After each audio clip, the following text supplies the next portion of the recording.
এবং বিটিসির মাধ্যমে সংযুক্ত সশস্ত্র বাহিনীতে কর্মরত অবসরপ্রাপ্ত এবং কর্মরত সদস্যবৃন্দ, আসসালামু আলাইকুম, শুভ সকাল।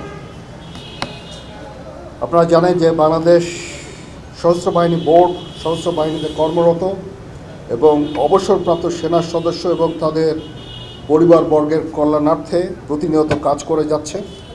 এটা একটা আন্তঃবাহিনী প্রতিষ্ঠান।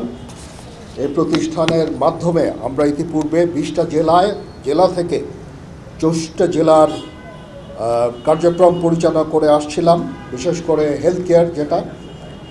এখন আমরা সিদ্ধান্ত নিয়েছি যে আমরা আরও 30টা মেডিকেল ডিসপেন্সারি, আগে যেগুলো ছিল সেগুলো ব্যতি রেখে আরও অতিরিক্ত 30টা মেডিকেল ডিসপেন্সারির কার্যক্রম শুরু করতে যাচ্ছি একসাথে। এতে করে আমরা 61টা জেলায় মোট অবসরপ্রাপ্ত 1,55,264 জন সশস্ত্র বাহিনীর সদস্য ও তাদের পরিবারবর্গের মধ্যে 4,65,792 জনকে চিকিৎসা সেবা প্রদান করা সম্ভব হবে। অর্থাৎ এই 61টা জেলায় যেই ডিসপেন্সারি, মেডিকেল ডিসপেন্সারি এবং ডাক্তার থাকবেন, তারা এই এতজনকে পরিপূর্ণভাবে সবাইকে চিকিৎসা সেবা প্রদান করবেন। তাদের মোট সদস্য সংখ্যা হচ্ছে 4,65,792 জন। এবং যারা হিল ট্র্যাক্সে, 3টে হিল ট্র্যাক্স ডিস্ট্রিক্টে যারা আছেন, তাদের লোকাল এমডিএসের মাধ্যমে তারা সেখান থেকে চিকিৎসা পাবেন এবং সেখান থেকে তারা ঔষধ পাবেন। রিটায়ার্ডদের জন্য আরও অনেক পদক্ষেপ আমরা গ্রহণ করছি। আমরা পেরিফেরিয়াল যে সমস্ত কম্বাইন্ড মিলিটারি হসপিটাল আছে সেগুলোকে আমরা তাদের ক্যাপাসিটি বৃদ্ধি করছি, সেখানে তারা চিকিৎসা নিতে পারবেন। এবং আমরা আমাদের সেনাবাহিনীর প্রাইভেট মেডিকেল হসপিটাল আমরা করছি, সেখানেও তারা এই চিকিৎসা নিতে পারবেন। এর মাধ্যমে আমরা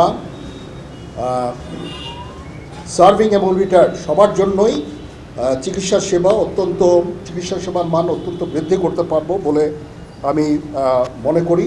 তাছাড়াও আমরা রেশন মানি অলরেডি সরকার বৃদ্ধি করেছে।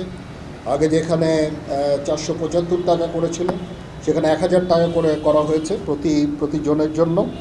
তো এভাবে আমরা যারা অবসরপ্রাপ্ত আছেন এবং সার্ভিং সবার জন্যই আমরা বিভিন্ন কল্যাণমূলক কাজ আমরা করে যাচ্ছি এবং কল্যাণমূলক কাজ আরও এগিয়ে যাবে।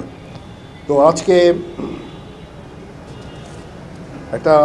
আমি মনে করি এটা আমাদের জন্য একটা অত্যন্ত সুখকর একটা দিন। আমরা এই ডিসপেন্সারিগুলোর কার্যক্রম, অতিরিক্ত ডিসপেন্সারিগুলোর কার্যক্রম শুরু করব একসাথে। এতে করে 61টা জেলা কভার করা হবে এবং বাকি 3টা জেলা, আমি যেটা বলেছি, এমডিএস থেকে তারা চিকিৎসা সেবা পাবেন। পরিশেষে আমি সবাইকে এই অনুষ্ঠানে হাজির থাকার জন্য এবং আমাদের এই অনুষ্ঠানকে সাফল্যমণ্ডিত করার জন্য ধন্যবাদ জানাচ্ছি যারা চাকরিরত এবং অবসরপ্রাপ্ত সকল সদস্যকে। সবাই ভালো থাকেন। আল্লাহ হাফিজ। আমি এখন সম্মানিত সেনাবাহিনী প্রধানকে নামফলক উন্মোচন করার জন্য